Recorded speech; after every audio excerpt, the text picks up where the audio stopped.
எபிரேயர் 11:6 சொல்லப்பட்டிருக்கு, விசுவாசம் இல்லாமல் தேவனுக்கு பிரியமாய் இருப்பது கூடாத காரியம். அவர் இருக்கிறார், அவரை நான் தேடுகிறேன், அவர் எனக்கு பலன் அளிக்கிறார் என்று விசுவாசிக்க வேண்டும். எபிரேயர் 12வது அதிகாரத்துல முதல் வசனத்துல, மேகம் போன்ற இத்தனை திரளான சாட்சிகள் நம்மை சூழ்ந்திருக்க பாரமான யாவற்றையும் நம்மை நெருங்கி நிற்கிற பாவத்தையும் தள்ளிவிட்டு விசுவாசத்தை தொடக்கிறவரும் முடிக்கிறவருமாகிய இயேசுவை நோக்கி நமக்கு நியமித்திருக்க ஓட்டத்துல பொறுமையோடு ஓட வேண்டும். இயேசுதான் விசுவாசத்தை தொடக்கிறாரு, அது நம்முடைய வாழ்க்கையில நிறைவுபடுத்துகிறார். ரோமர் 12வது அதிகாரத்தில் அங்க சொல்லப்பட்டிருக்கிறது என்ன அப்படின்னா, விசுவாசத்தை அவர் தான் பகிர்ந்து கொடுக்கிறார்.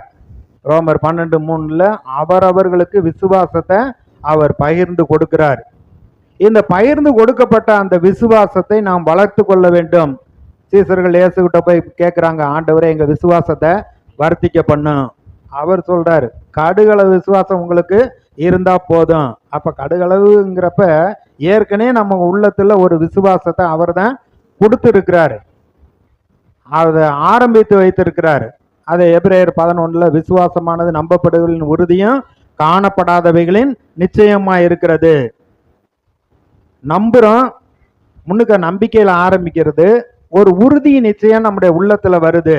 எப்படின்னா, கடவுளுடைய வார்த்தையை கேட்கிற பொழுது, அதை நம்ம வாசிக்கிற பொழுது, வாயில அறிக்கை இடுகிற பொழுது நமக்குள்ளே ஒரு நம்பிக்கை விசுவாசம் உண்டாகுது. அதை தான் விசுவாசம்னு சொல்லியிருக்கு.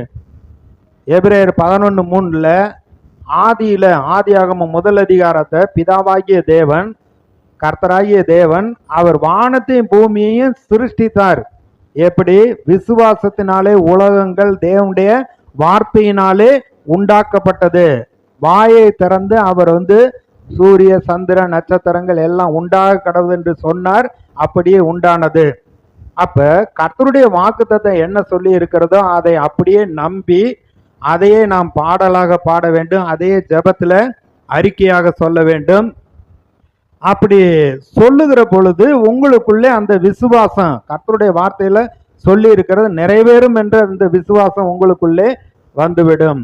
அது புதிய ஏற்பாட்டில் பார்த்தீங்கன்னா, குருடர்கள் தாவீதின் குமாரனே எனக்கு இறங்கும் சொல்றப்ப, இதை செய்யறதுக்கு வல்லமை எனக்கு இருக்குதுன்னு நம்புறீங்களா அப்படிங்கிறாரு. விசுவாசிக்கிறீங்களான்னு கேட்கிறாரு.